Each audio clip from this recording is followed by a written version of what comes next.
Entah kemana hatiku terus gelisah, kau dan aku terdiam. Air mata pun jatuh tak bertahan melihatmu terdiam. Kenapa energi untuk selamanya tinggalkan diriku dan cintaku. Apa kau melihat dan kau mendengar tangis kehilangan dariku? Baru saja ku ingin kau tahu perasaanku. Apa kau melihat dan kau mendengar tangis kehilangan dariku? Baru saja ku ingin kau tahu perasaanku padamu. Iya betul. Tadi saya sempat menebak nih, ini kayak lagunya Sunny ya, benar? Bukan. Saat kau pergi. Saat kau pergi. Jadi ini letting tua berarti. Ya, lagu masa SD. SD masih. Kita SMP, SMA. SD juga. Oke, pemirsa, kita balik lagi di Aceh Gino. Nah, sebelumnya saya ingin melihat ini tadi ada video ya tentang hutan wakaf seperti apa. Sebenarnya banyak sekali di YouTube ya, tapi kita lihat dulu cuplikannya. Silakan teman-teman, kita lihat dulu.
Hutan wakaf yang saya tahu baru ada di Aceh yang dikelola teman-teman, dan ini mungkin menjadi titik awal supaya daerah-daerah lain bisa menjadi contoh. Kita sudah cukup melihat memang selama ini degradasi hutan cukup tinggi. Kalau memang mungkin ini salah satu solusi agar bagaimana kita memproteksi hutan yang ada.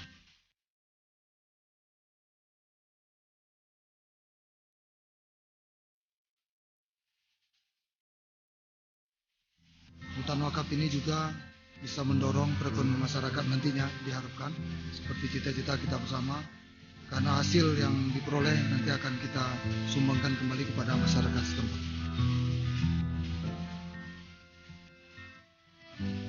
Bukan cuma umat Islam saja yang mendapatkan manfaat, melainkan semua manusia dan hewan beserta lingkungan sekitar.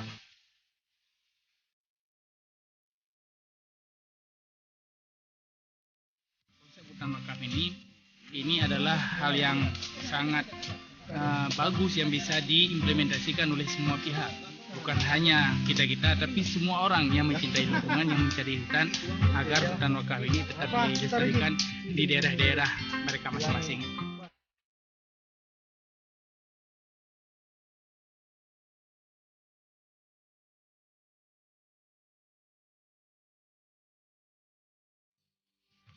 Miskin kita berwakaf, apalagi kaya hutan wakaf, yes.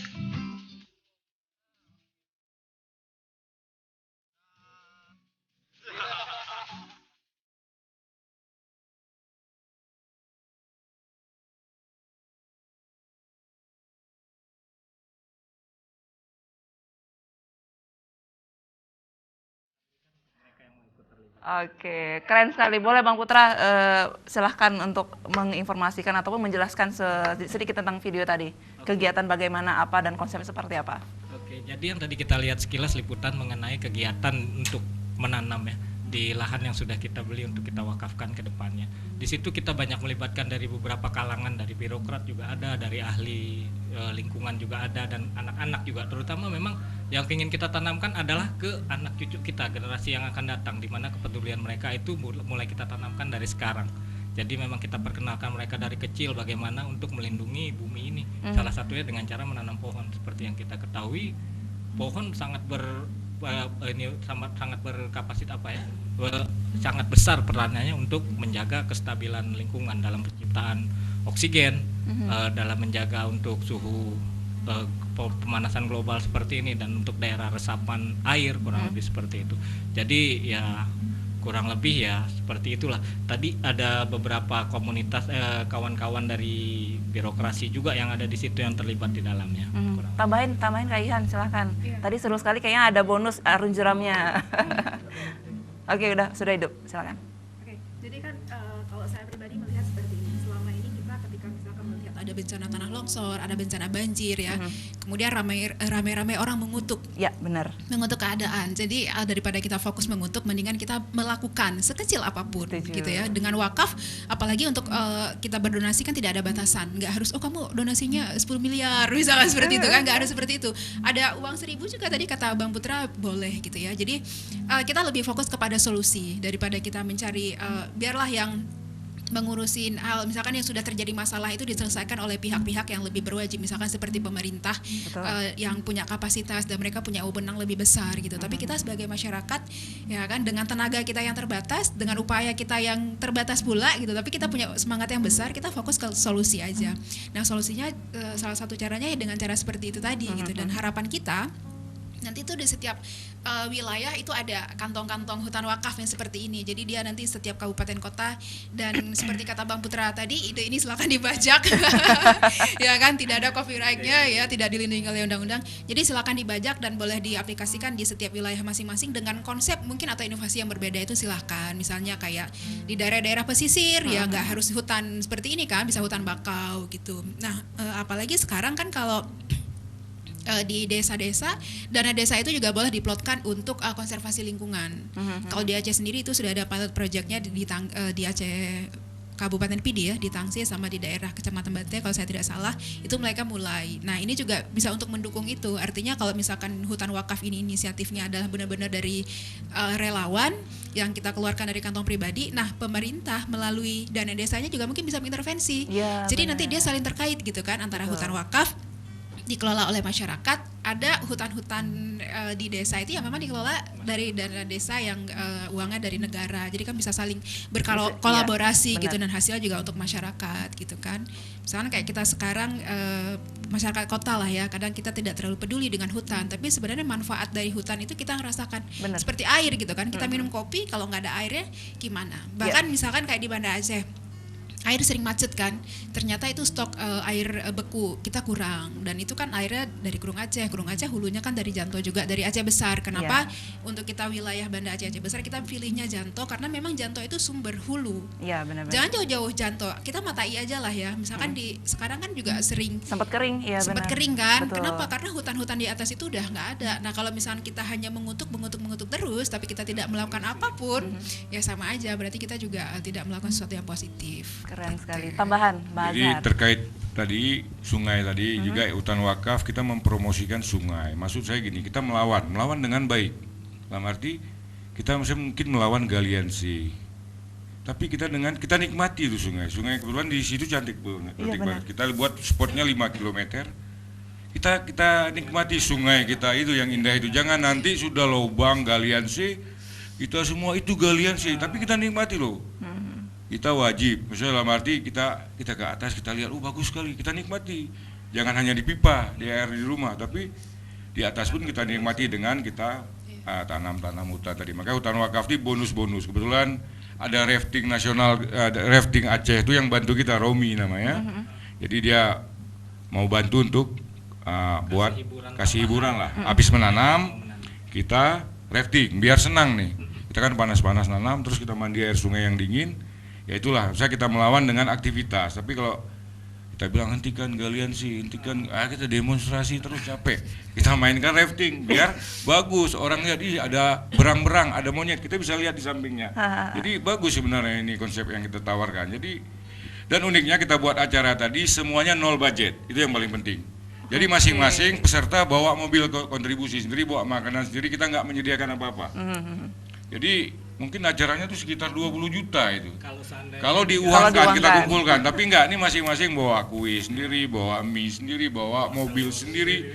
Dan kita harapkan bawa keluarga, karena biar nikmat, jangan kita aja yang nikmat, keluarga juga anak, silakan. Ini juga jadi sebagai lahan edukasi juga untuk anak-anak. Kuncinya nol budget kita buat acara, jadi jangan pakai terata, pakai mikrofon, pakai ini, jadi sewa ini, jadi sewa itu ya, keyboard sekalian. Pakai keyboard nggak ada, ini langsung aja kita buat, kita umumkan. Silakan bawa kue masing-masing, tempat sampah bawa masing-masing. Jadi kita lesson learn-nya di lapangan kita berkontribusi. Jadi nggak memberatkan orang. Kayak gitu. Jadi kita masing-masing juga bawa sendiri ingin perlengkapan. memunculkan image bahwa konservasi itu sebenarnya sangat murah. Ya. Dan mudah gitu, dan anak-anak juga bisa lakukan gitu kan. Minimal misalnya kayak Bang Azhar jelaskan tadi, dengan kita tunjukkan bahwa sungai ini ternyata bisa dinikmati bukan cuma airnya, tapi kita untuk olahraga gitu kan, ada ikan-ikan di situ. Mereka akan muncul pemikiran bahwa ternyata kalau ini dijaga saya juga bisa nikmati ini, tapi kalau ini rusak gimana gitu kan. Sehingga muncullah semangat untuk menjaga lingkungan itu mulai dari yang lintas usia jadinya gitu kan. Tetapi kalau yang kita tunjukkan kerusakan saja, kita tidak tunjukkan yang indah-indahnya, dia tidak punya bayangan, ternyata kalau ini dijaga indahnya tuh seperti ini, dinikmatinya tuh bisa seperti ini. Betul. Gitu. Karena kita memang untuk beberapa puluh tahun ke depan yang akan kita wariskan kepada anak cucu kita adalah hutan. Iya. Bang Putra, kenapa sih memilih tanah wakafnya ini, pemilihannya di Aceh Besar, kenapa nggak mungkin coba di Aceh Barat atau di sekitar Banda Aceh juga masih ada lahan kritis mungkin? Jadi memang pada dasarnya kita pun berdomisili di sekitar wilayah Aceh Besar dan Banda Aceh. Kawan-kawan di komunitas hutan wakaf memang berdomisili di sekitar wilayah situ, dan yang paling memungkinkan saat itu adalah memang harga lahan tersebut yang bisa kita jangkau untuk pembelian pertama seperti tadi Bang Azhar bilang, pengumpulan dana pertama 15 juta rupiah.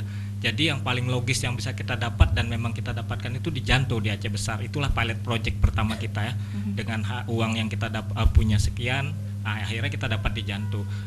Kemudian kenapa tidak kita kembangkan di daerah lain? Seperti tadi saya bilang, mungkin kita punya keterbatasan waktu, keterbatasan tempat, keterbatasan kesibukan lain. Makanya kita buka seperti tadi Han bilang dan sudah sempat saya sampaikan, kita kepengen ini bisa jadi contoh bagi kawan-kawan di daerah lain untuk mereka bisa mengadopsi sistem ini seperti itu.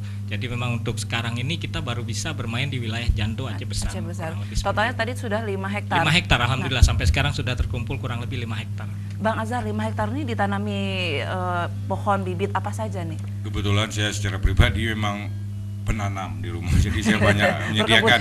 Jadi saya buat sedekah tanaman di rumah. Jadi kita buat tanaman lokal di sini. Jadi tanaman misalnya rambutan, durian, sampai sebak setui, banyak. Jadi memang kita tanam tuh yang lokal. Jadi ada tanaman ekologi dan ekonomi. Dan alhamdulillah di depan kita itu sawit. Jadi kita juga ini hutan wakaf nih di 4 hektar, di 5 hektar itu di depannya pas sawit, kebun sawit. Sekitar 70 hektar. Kita melawan, nggak tahu lah, secara kebetulan lahan tadi memang untuk menyetop dapat mau dibeli nih Mas sawit. Jadi kita lawan dengan aktivitas. Jadi nggak kita lawan dengan hentikan kebun sawit. Enggak, kita beli aja lahan. Kebetulan yang itu memang di sebelahnya sawit. Lahan sawit. Jadi kita lawan dengan hutan Aksi wakaf nyata. ini, saya bilang dengan aksi nyata. Ya kita hentikan sawit, kita beli sendiri lahannya. Jadi ya ini nggak bisa dia beli. Tapi Karena udah wakaf. kita pagarin. Belum berhasil ya, belum berhasil. Belum berhasil. Ya kita harap yang depan sawit ini kita coba nanti negosiasi, siapa tahu nanti yang pemilik kebun tadi nggak terurus itu kebun Iya, saya sawitnya, lihat terbengkalai. kita potong bersama, mungkin kalau dikasih Konservasi kita kembali tanami ya. lagi, Iya, kita lagi betul. coba cari tahu siapa sih pemiliknya. Ya kita Atau memang siapa tahu ini disedekahin nanti ya, karena Pak, ya, tanahnya. misalnya di Banda Aceh ya, banyak juga perusahaan-perusahaan besar atau hotel-hotel besar di sini kan banyak menggunakan air. Mereka bisa berkontribusi ke Janto sana, misalnya membeli lahan 10 hektar dengan atas nama perusahaan mereka untuk melindungi sumber air. Apalagi pemerintah Kota Banda Aceh mungkin 100 hektar atau 50 hektar. Bisa buat di sana dengan konsep hutan wakaf, bisa dengan konsep misalnya imbal jasa lingkungan. Jadi kita sudah mengambil air, kenapa nggak kita berkontribusi ke atas? Kebetulan orang Banda Aceh ini banyak di sini pengguna air. Kita usernya, produsennya kan di Jantok, ya berkontribusi kita, walaupun nggak ada, ya voluntary sifatnya. Perusahaan banyak di sini, apa Dosmir, perusahaan apa itu kan banyak mengeluarkan air tanah di sini. Ya kita bantu juga, misalnya 1 hektar. Jangan lagi misalnya kita harta kita nggak dibawa mati itu. Betul. Kita beli kebun, banyak teman-teman mungkin yang kaya banyak beli lahan, tapi lahan ditinggalkan, dikelola oleh pemilik kedua. Kenapa nggak pakai konsep wakaf? Aceh itu terkenal dengan wakafnya. Ini menandakan orang Aceh dermawan dan juga kaya raya. Amin.